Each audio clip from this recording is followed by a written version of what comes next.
Mababawasan na po ang mga pila sa mga paliparan.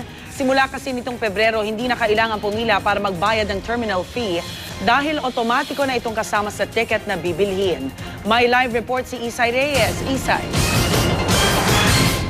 Rhea, good morning. Tama ka dyan dahil simula February 1 nga ay hindi na kailangan pumila para magbayad ng terminal fee lahat ng babiyahe papunta sa ibang bansa.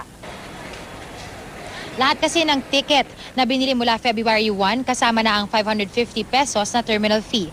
Kaya't ang dati na mahabang pila rito sa airport partikular para magbayad ng terminal fee sa Terminal 3, walang kaproblema. Ang mga nakapila na lang kasi rito ay ang mga bumili ng ticket bago ang February 1. Mas pabor daw ito para sa ilan nating nakausap na bumabiyahe dahil bawas na sa pipilahan.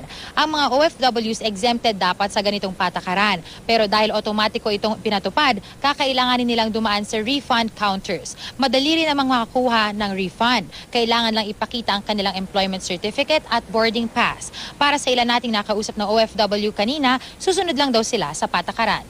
Okay naman, ma'am. Pero okay lang. Okay din, ma'am. Wala po. Walang problema. Wala naman pong problema, ma'am. Dahil Nakatatak na po yan eh. Hindi naman pwede na magreklamo kami.